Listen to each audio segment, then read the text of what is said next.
Bueno, en el contexto del IDIATON, buenos días a todos. En este webinar tenemos el honor de poder entrevistar al doctor Iñaki Gutiérrez Ibarlucea. El doctor Iñaki tiene un doctorado en neurociencias, es especialista en evaluación de tecnologías sanitarias con una experiencia de más de 20 años.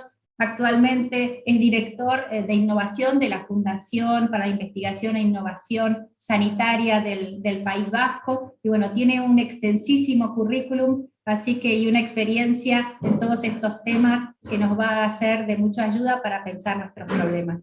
Bienvenido, Iñaki, y muchas gracias por estar con nosotros. Gracias, Natalia, y gracias por invitarme a esta serie de webinars, y encantado de poder participar y compartir un poco las ideas y los progresos del Sistema Nacional de Salud de España. Bueno, muchas gracias, Iñaki. La idea es avanzar un poquito y entender cómo ha sido el proceso en España, digamos, desde la reforma que se dio en 1986 con la Ley Nacional de Sanidad, y que nos vayas contando ese proceso hasta llegar al día de hoy, ¿no? Con distintas crisis que se han ido sucediendo y finalmente la crisis del COVID. Pero si querés vamos por partes y vamos hacia la primera. En los inicios del Sistema Nacional de Salud de España, en esa ley de 1986, ¿cuál fue la motivación y cuáles fueron los resultados que ustedes ven que generó ese proceso, ¿no?, hacia un Sistema Nacional de Salud?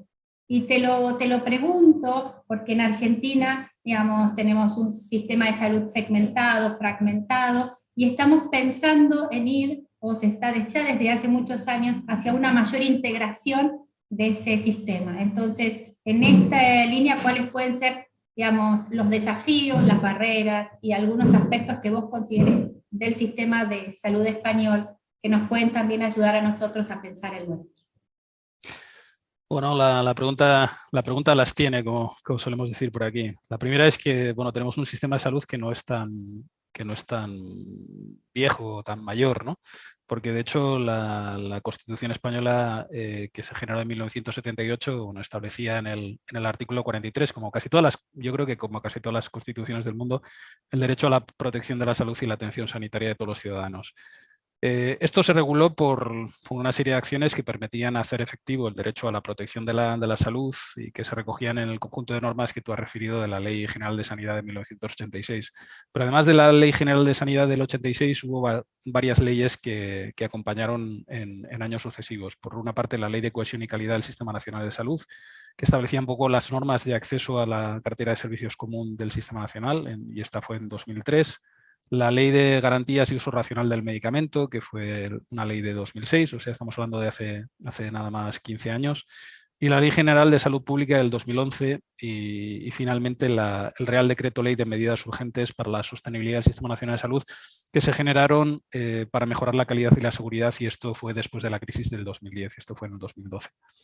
La otra cosa importante que hay que hacer referencia al Sistema Nacional de Salud español, que es un sistema que inicialmente, antes de la Constitución del 78, era un sistema bismarckiano, era un sistema basado en caja de seguro social, parecido al sistema alemán, pero que se transformó en un sistema Beveridge, parecido a lo que sucedió en el Reino Unido en el 48, en el cual la financiación del Sistema Nacional de Salud se hizo a través de impuestos.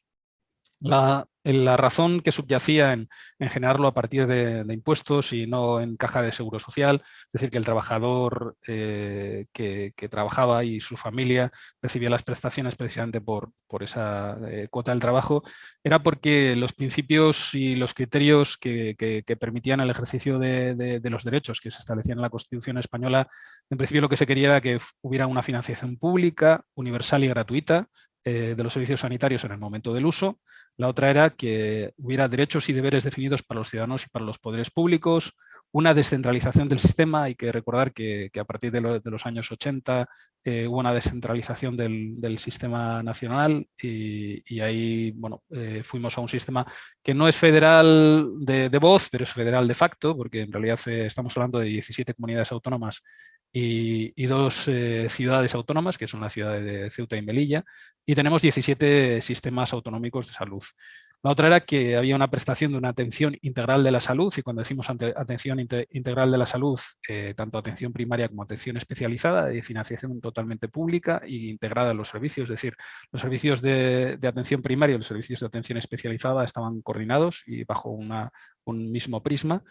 Y luego una integración de las diferentes estructuras y servicios públicos al servicio de la salud en el Sistema Nacional de Salud. Y esto lo que hacía era que hubiera un sistema de provisión pública dividido en 3 áreas básicas. Por una parte, la administración del Estado, que lo que tenía era la base, la coordinación de la sanidad, la parte de la sanidad exterior, es decir, cómo nos relacionamos con otros, la política del medicamento y la gestión del INGESA. El INGESA es el sistema que cubre a las 2 ciudades autónomas. Las ciudades autónomas no tienen sistema autonómico de salud porque estaríamos hablando de 2 ciudades.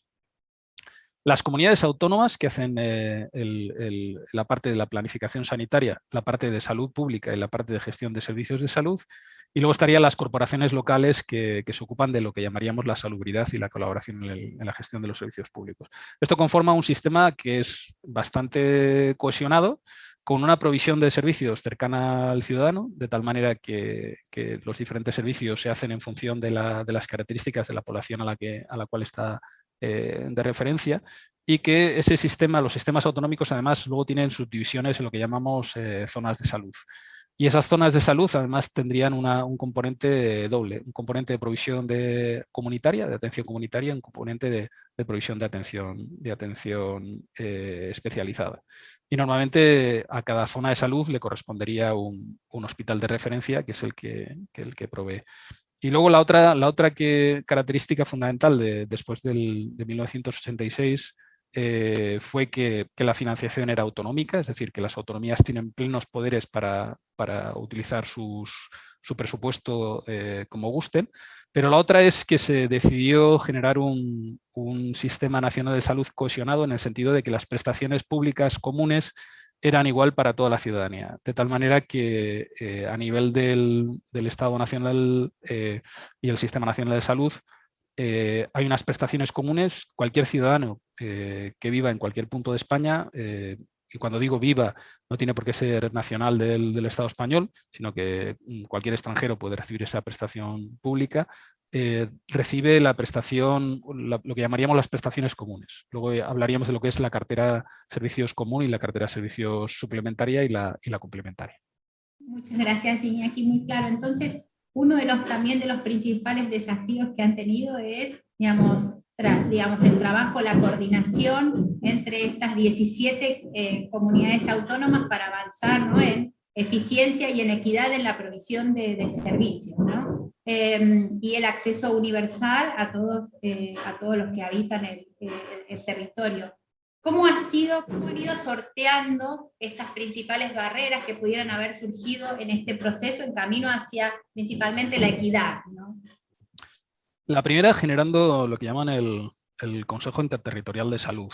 Es un consejo en el que los consejeros o los ministros de salud de las diferentes comunidades autónomas se reúnen para tomar decisiones sobre cuáles van a ser los servicios que van a proveer al ciudadano. Aquí tenemos que decir que desde el inicio el Sistema Nacional de Salud decidió poner una serie de servicios comunes y una puerta de acceso también común al acceso a esos servicios.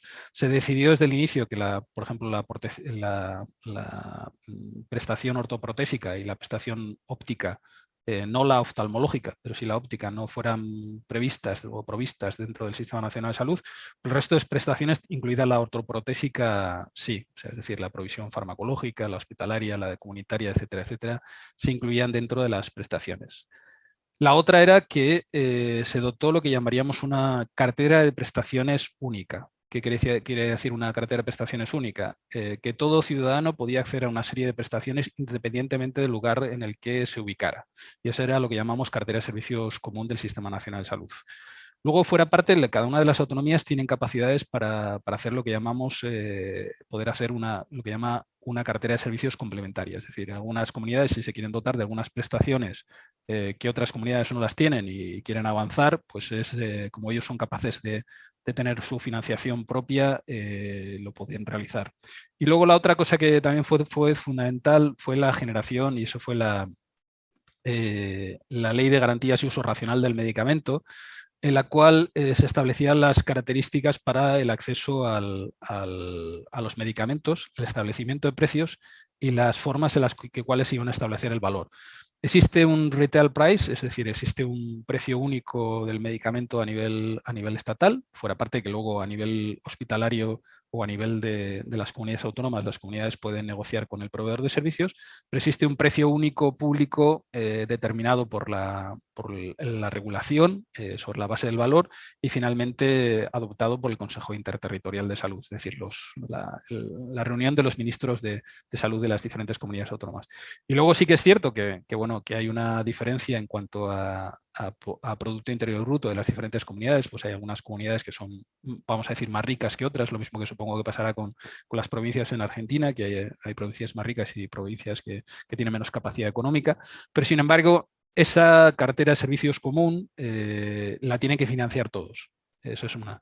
Y luego tampoco ha habido tantas diferencias y de hecho estamos hablando de que en el caso de España pues la diferencia entre la comunidad autónoma que menos financia per cápita y la que más financia per cápita pues tienen una diferencia entre 400 y 500 euros de diferencia en financiación. Es decir, todo lo que sería básico está cubierto de la misma manera y con una financiación en estos momentos estamos el rango, la comunidad que menos financia o que menos gasta, estaría gastando en torno a los 1.200 euros por año por habitante y la que más gasta estaría sobre cerca de los 1.800 euros por año y por habitante, que puede sonar a mucho, pero luego si vamos a la diferencia por Producto Interior Bruto, pues estaríamos que algunas de las comunidades gastan sobre su Producto Interior Bruto entre el 5,2 y el 5,7 como mínimo, y la comunidad que más gasta no llega a gastar sobre su Producto Interior Bruto el 9%.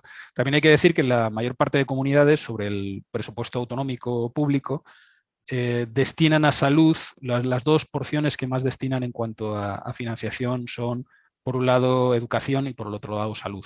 Y en el caso de salud, pues habitualmente el presupuesto autonómico entre el 25 y el 30% se destina a financiar el servicio de salud. Muchas gracias, Iñaki, muy claro. Te llevo ahora a un momento de dificultad para todos los países y para España también, ¿no? Año 2009, 2010, 2011 con la crisis económica y las medidas que se tomaron en España, digamos, ante una fuerte restricción presupuestaria que se tuvo para poder avanzar, ¿no? ¿Cuáles fueron esas medidas, algunas de las principales, y cómo abordó el sistema español esa fuerte cimbronazo que tuvo en términos de disponibilidad de fondos para financiar? Bueno, fue muy curioso, fue una experiencia lo del 2010 y además fue una experiencia que incluso redujo la inversión en salud durante prácticamente 3 años, diría. Empezó en 2010 y acabaría en el 2013. De hecho, una reducción no desdeñable del gasto en salud cercana al 1% del Producto Interior Bruto. La curiosidad fue que incluso hay algunos colegas que hicieron un análisis bastante exhaustivo, uno de ellos fue Juan Oliva, y en un grupo que hicieron un análisis para el Sistema Nacional de Salud, se vieron que en general no se sustanció tanto en los resultados en salud ni en la reducción de la esperanza de vida. Así como en otros países la crisis tuvo una reducción en los resultados de salud muy potentes, y eso, bueno, se habla del caso de Estados Unidos y que de hecho sigue ahí. Pero yo creo que la existencia de un sistema nacional de salud con prestaciones comunes por un lado y por la otra parte muy sustanciado en la atención primaria hizo que probablemente el impacto fuera más bajo. Para paliar los problemas de la crisis se generó un decreto ley de medidas urgentes para la sostenibilidad del Sistema Nacional de Salud y mejora de la calidad y la seguridad, que lo mencioné antes, que fue publicado en el 2012. Y ahí una de las primeras medidas, curiosamente, fue el tema de la contención del gasto, ¿no? La contención del gasto, sobre todo relacionado con la prestación farmacéutica. Sí que hay que decir que la mayor parte del gasto del sistema de salud, por lo menos en España, el Sistema Nacional de Salud, se equipara al capítulo 1. Y el capítulo 1 es es las personas. Es decir, una de las cosas que más se financia y que más se mima y más se cuida es, digamos, los profesionales de la salud. De hecho, bueno, en la mayor parte de las autonomías, el Servicio Autonómico de Salud, que tanto los primaristas como las enfermeras, como los médicos de atención especializada, todos son profesionales del sistema.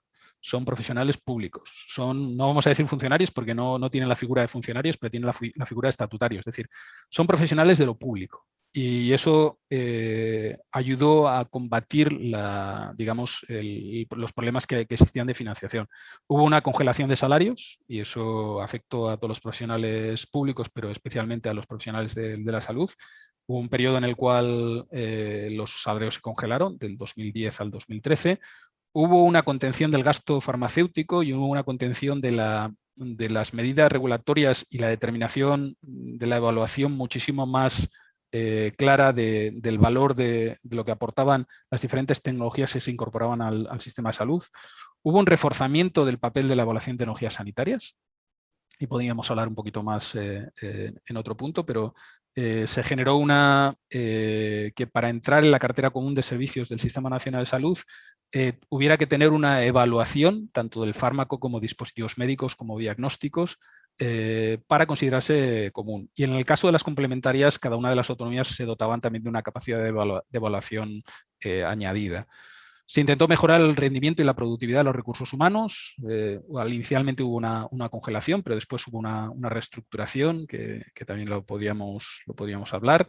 Sobre todo en algunas autonomías se habló de la integración de servicios. Ya no se hablaba de los servicios de atención primaria y de los servicios de atención especializada, sino se hablaba de los servicios de atención integrada centrada en el paciente.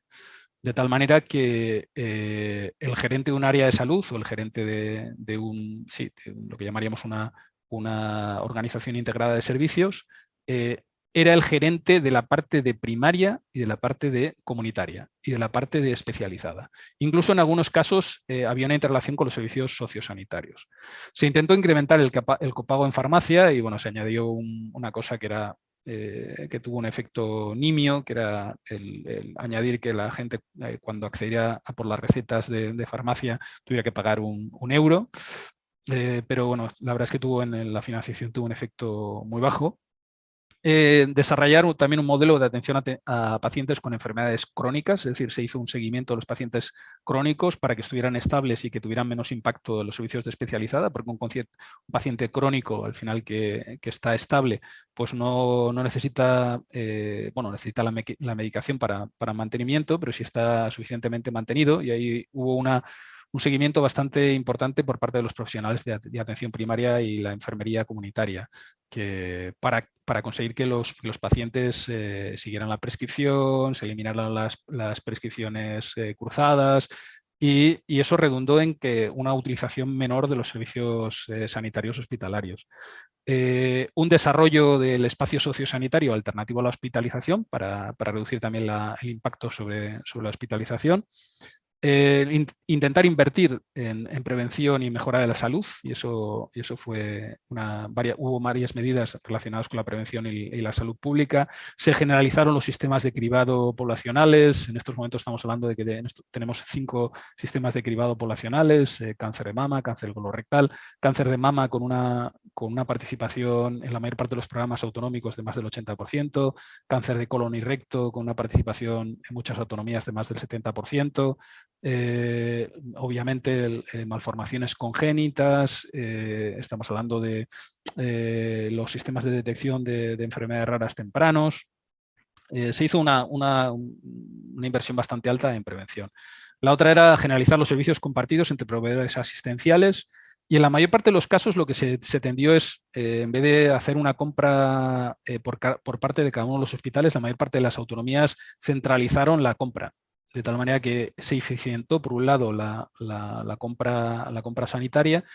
Obviamente, con mayor masa crítica, también con el proveedor se podía negociar mejor. No es lo mismo comprar 1 kilo de naranjas que comprar 5 kilos de naranjas, con lo cual también los precios se redujeron. Y además se llegó a una co-creación en los casos en los cuales había que trabajar con otras autonomías una de las cosas fundamentales que se hizo fue el generar un sistema de precios y reembolsos, de tal manera que si un paciente pues, vivía en Galicia y se iba de vacaciones a Andalucía, seguía recibiendo la misma prestación, y lo que se hacía era un sistema de correembolso, de tal manera que la prestación se daba a un precio X y Andalucía facturaba a Galicia o Galicia facturaba a Andalucía, etcétera, etcétera, etcétera. De tal manera que se eficientó mucho y luego además se redujeron los problemas de seguridad y calidad precisamente por eso. Y finalmente las dos cosas era el tema de la seguridad del paciente. Se trabajó con un sistema de seguridad del paciente y una reducción clínica, se llama que era dato mínimo básico de datos y análisis de la variabilidad, que estaba coordinado desde una de las autonomías, concretamente desde Aragón, y se potenciaron iniciativas para acelerar el proceso de la inversión en las TIC en salud.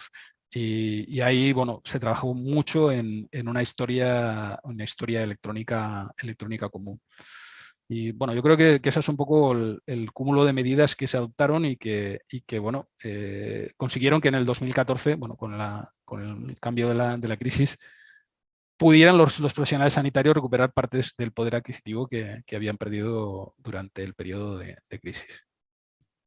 Ahí de lo que me comentás me surgen dos grandes también procesos, ¿no? Uno, este último, el proceso de digitalización que también han tenido que llevar adelante en todos estos años para poder tener ese sistema de reembolsos y mejorar la información y ahí se me viene la pregunta respecto a la interoperabilidad también de los sistemas entre las distintas comunidades autónomas y cuál ha sido el proceso que han llevado adelante para tener hoy esa posibilidad de tener esa digitalización del sistema, ¿no? Es algo que también nosotros en Argentina estamos pensando bastante para ver, digamos, por dónde avanzar, cómo avanzar en la interoperabilidad, cómo llegar a una mayor digitalización y tener una historia clínica electrónica que nos permita tener una información, ¿no?, en Argentina que hoy no disponemos. En España este proceso, en tres grandes rasgos, ¿cómo ha sido y qué desafíos han tenido?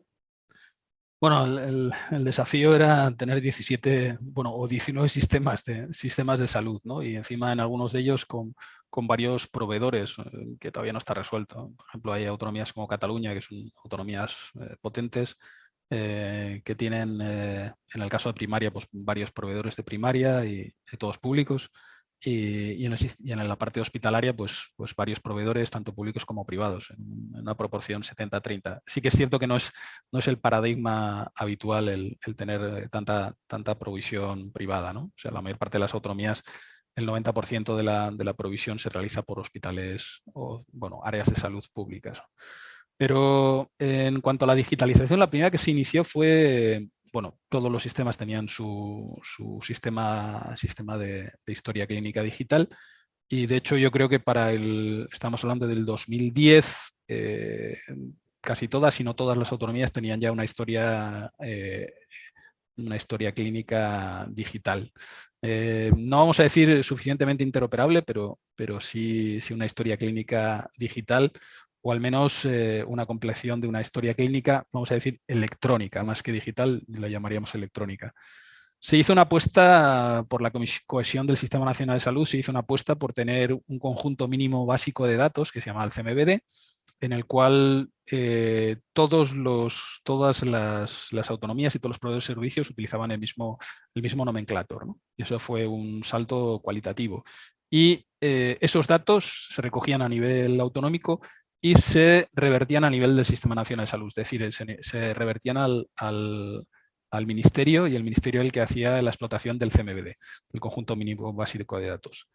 Sobre finales de la década, de la segunda década del 2010 al 2020, se ha hecho un desarrollo muy alto para tener una historia clínica digital única, de tal manera que cualquier ciudadano, si yo soy un ciudadano de Valencia y me voy por un viaje o un desplazamiento y tengo un evento grave en Aragón, las personas de Aragón, los profesionales que trabajan en el hospital en Aragón, en Zaragoza o en Teruel o en Huesca, pueden acceder a mi historia clínica. Ahí sería a todo lo que yo tengo público que yo he dado acceso como ciudadano. Es decir, el ciudadano es el garante de los accesos.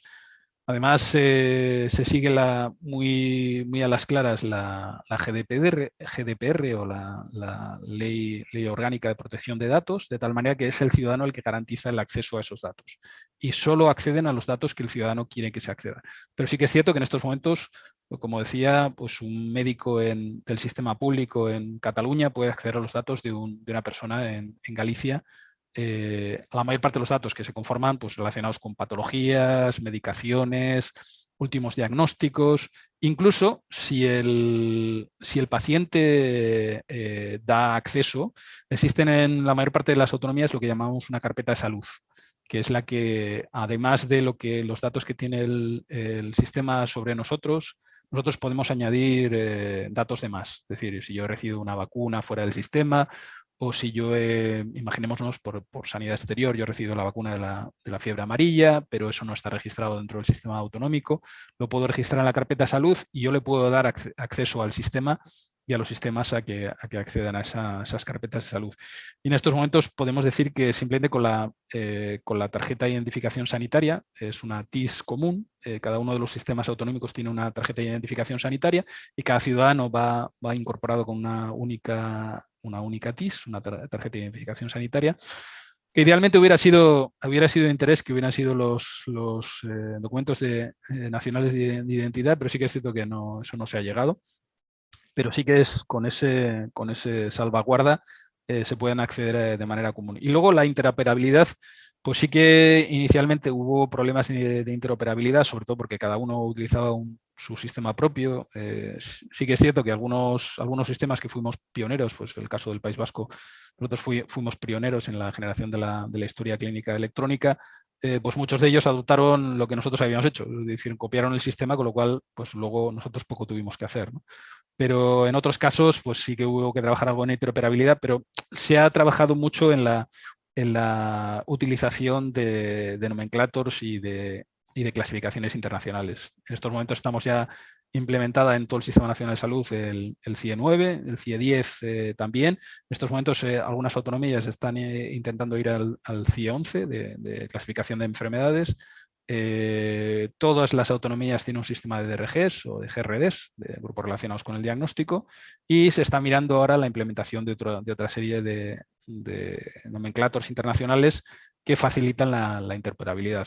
Muchas autonomías ahora ya están transformándose al nomenclator internacional que por lo menos parece que va a ser utilizado en Europa, que es los sistemas OMOP de interoperabilidad, para poder facilitar incluso a nivel de la Unión Europea.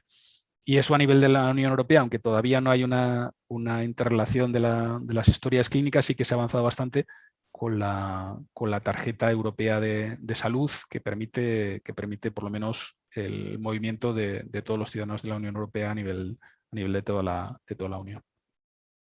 Clarísimo, Iñaki. Y ahora te paso a otro proceso y en el que sé que también has estado trabajando muy activamente en todos estos años, que es evaluación de tecnologías sanitarias y el proceso de desarrollo, de implementación de las evaluaciones de tecnologías sanitarias en España. ¿Cómo ha sido ese proceso? ¿Cómo también han trabajado en estas 17 comunidades autónomas? ¿Tienen 17 agencias?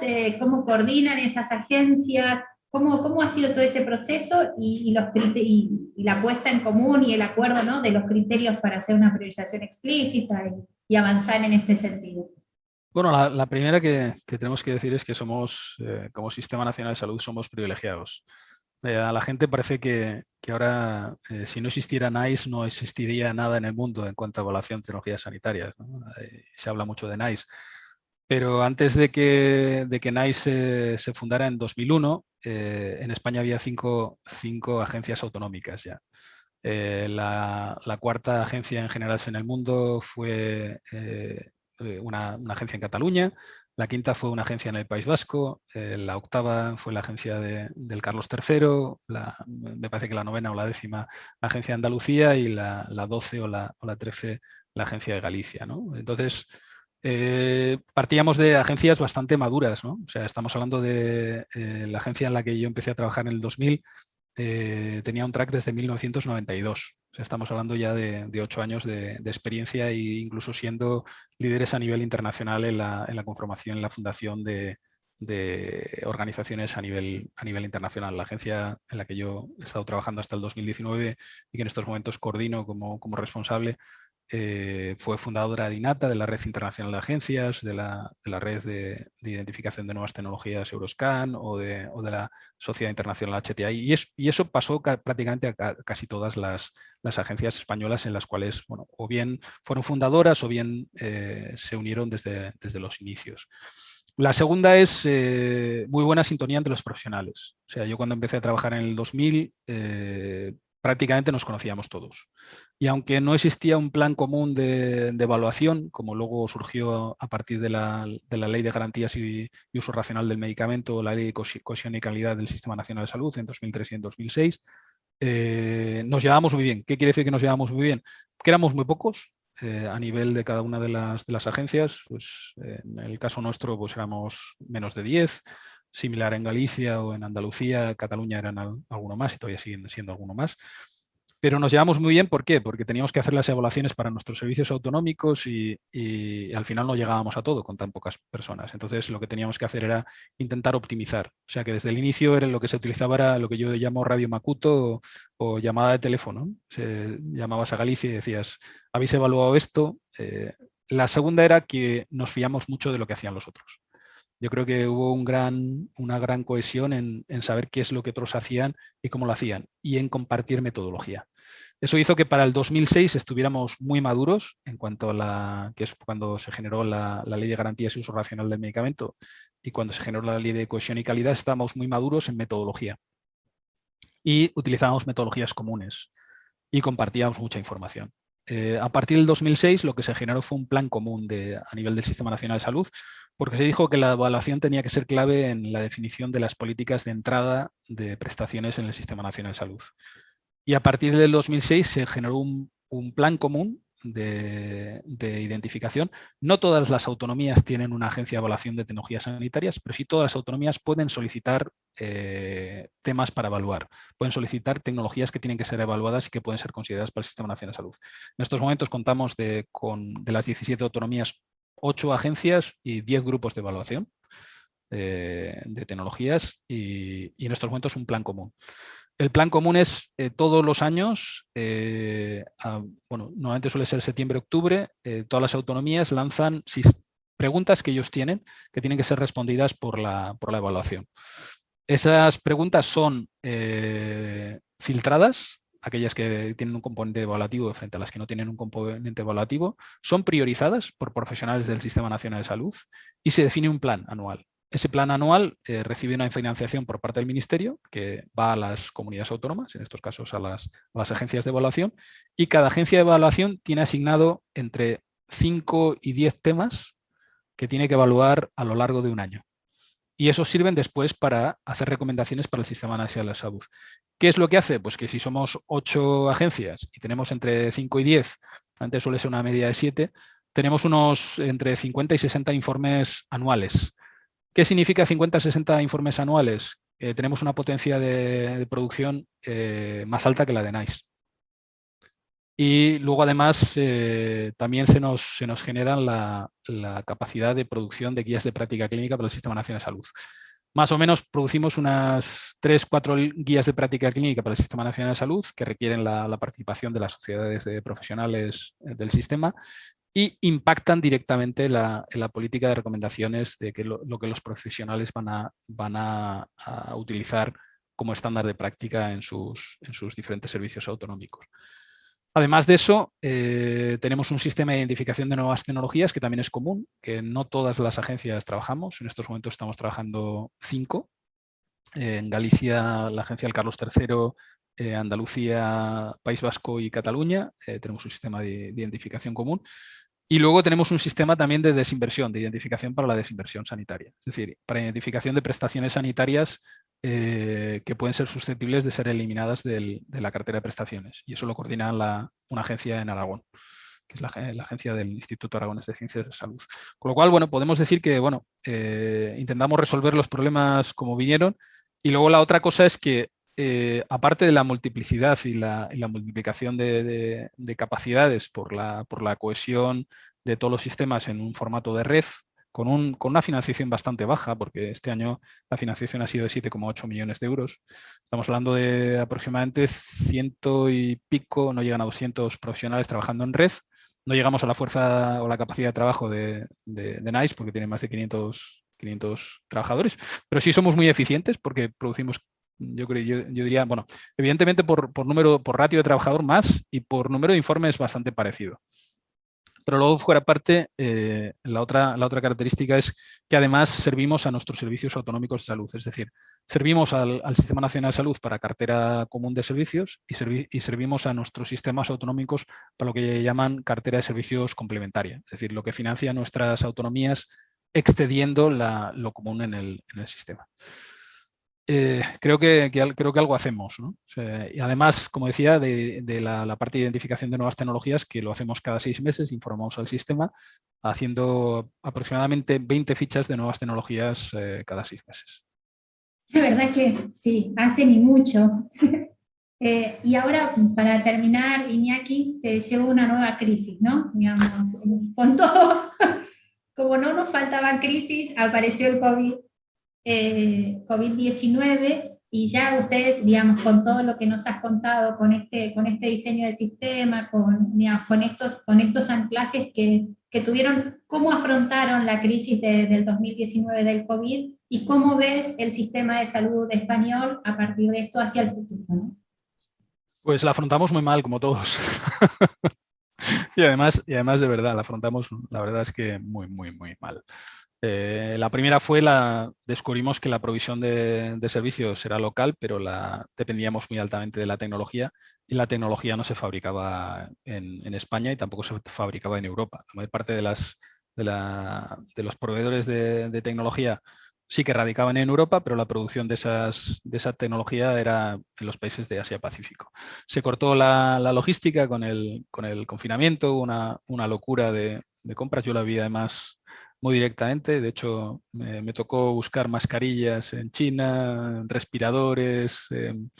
Bueno, fue una auténtica locura. Incluso con algunos fármacos de primera necesidad casi que hubo que ir al mercado persa, ¿no? Sí que revirtió parcialmente la producción de algunas tecnologías a Europa, pero yo creo que no hemos aprendido. Yo creo que no hemos revertido la producción de valor añadido, no la hemos revertido a Europa en general y a España en particular. Sí que es cierto que, bueno, descubrimos que teníamos que fabricar respiradores en España, por ejemplo. Y bueno, pues había una pequeña compañía que fabricaba 30 respiradores al año, que transformó su producción para ser capaz de hacer 30 respiradores al mes. O sea que fue una transformación muy alta y de hecho se generaron otras 2 industrias paralelas que fueron capaces de copar el sistema de salud. La otra que se reforzó muy claramente fue el tema de volver otra vez a mirar a la atención primaria. Y eso, sobre todo porque inicialmente los hospitales no daban abasto. Nosotros, en el caso, por ejemplo, del País Vasco, nosotros tuvimos que transformarnos a tener una disponibilidad de 240 camas de UCI para 2 millones de habitantes. Pasamos a tener una capacidad instalada de 680. Nunca las llenamos, pero transformamos el sistema de 240 a 680 camas UCI. Llegamos, cuando estuvimos muy mal, llegamos a tener el doble de la capacidad instalada, es decir, cubierta. Es decir, tuvimos 480 ciudadanos en UCI por COVID, simplemente por COVID, fuera parte del resto de patologías que también había que cubrir. La otra que hubo es una transformación digital muchísimo más rápida. Y esa yo creo que viene para quedarse. Los sistemas de telemedicina se han desarrollado mucho, por lo menos en el caso. Incluso, bueno, pues en algunas áreas como la dermatología, la oftalmología, la mayor parte de las consultas se hacen en atención primaria y son leídas en atención especializada, es decir, por oftalmólogos o dermatólogos. o neumólogos también. También por ejemplo, hay un telepoc, hay un teleasma, y eso ha servido para mejorar la relación con el ciudadano y además para acelerar los sistemas y los servicios. Prácticamente no se ha recuperado la atención presencial. O sea, la atención primaria sigue primándose la teleasistencia, con lo cual eso también ha sido un sistema trascendental y ha impactado mucho, y eso lo tendremos que mirar en el caso sobre todo de la atención psiquiátrica. Y sí que se ha visto que en algunas áreas pues los sistemas digitales no son suficientes como para cubrir. Sí que se reducen las listas de espera, pero no palían los efectos de la no presencialidad en el seguimiento del paciente y su medicación. Eso ha sido una transformación brutal. La segunda transformación que ha sido es el manejo de los datos. Hasta ahora el manejo de los datos se tomaba para tomar decisiones y obviamente para ayudar a los profesionales, pero se ha visto que se tienen que generar cuadros de mandos eficientes para poder comparar entre los diferentes pacientes que están asistiendo y ver por qué unos van bien y otros van mal. Y se ha visto que esos datos también pueden servir a la relación con el proveedor de tecnología, es decir, con las compañías farmacéuticas o las compañías de dispositivos médicos. Y probablemente nos va a servir para desarrollar sistemas que aboguen más por el value-based pricing, ¿no? El establecimiento de precios en base a valor y las compras públicas en base a valor, ¿no? Y en eso se está trabajando mucho. Se han incrementado los acuerdos de riesgo compartido con compañías y además se está trabajando en una cosa que está siendo bastante interesante, que es el tema de los compra pública de innovación, compra pública innovadora y compra pública precomercial. Es decir, trabajar con compañías en la identificación de necesidades por parte del sistema para hacer compras públicas que sean más eficientes y que estén más cercanas a las necesidades por parte del sistema y de la ciudadanía en esquemas de salud. O sea que, bueno, pues ha servido para varias cosas. Hay cosas que no hemos aprendido. Es el tema de producción, yo creo que no hemos aprendido. El tema de logística, algo. El tema de centralización, y en eso sí que hemos ganado mucho. Hay una centralización logística. Todas las autonomías tienen prácticamente un único almacén de compra. Y eso ha permitido eficientar los stocks, reducir el número de gasto farmacéutico y de gasto de dispositivos, porque el estocaje está totalmente controlado. Y ha permitido eficientar algo que ya estaba dentro de la primera crisis, para el 2014 ya estaba ahí, que es el tema de las compras centralizadas. Yo creo que y no vamos a hablar del caso de vacunas, que ha habido una compra centralizada a nivel europeo. O sea, que eso es impensable. Nosotros estamos en un nivel de vacunación, en estos momentos estamos en el segundo nivel de vacunación en el mundo, todas las autonomías. Y una de las razones, aparte de tener una ciudadanía que ha sido ejemplar, es decir, nosotros tenemos en la mayor parte de las autonomías un rechazo a las vacunas menor del 5%. En Francia estamos hablando de que el rechazo a las vacunas es del 30% y en Alemania del 35%. Entonces estamos en unos rechazos muy bajos, pero además hemos puesto, en estos momentos hemos puesto 70 millones de dosis de vacunas. Y eso no hubiera sido posible si no hubiera habido una compra centralizada a nivel europeo de las vacunas. Entonces, las compras centralizadas yo creo que han sido eficientes. Al inicio hubo muchas críticas a la Unión Europea sobre cómo negociaba con las compañías farmacéuticas, etcétera. Pero sí que nosotros hemos tenido problemas de stock, pero no porque no estuviera bien hecho la negociación, sino porque no había producción. Entonces no se podía acceder a lo que se había pactado. Entonces, bueno, pues sí que es cierto que hubo una reducción, sobre todo en algún mes, en el mes de julio, una reducción de la capacidad de inyección, y por eso, pues a nivel global, no se ha llegado al 70% de toda la población susceptible de ser vacunada a ser vacunada. Estamos casi en el 70%, pero no estamos en el 70%. Pero de los mayores de 40 en estos momentos estamos en el 85%. O sea que y eso ha sido la centralización de las compras. Y a nivel autonómico se ha aprendido mucho en eso, en la centralización de las compras y en la logística única.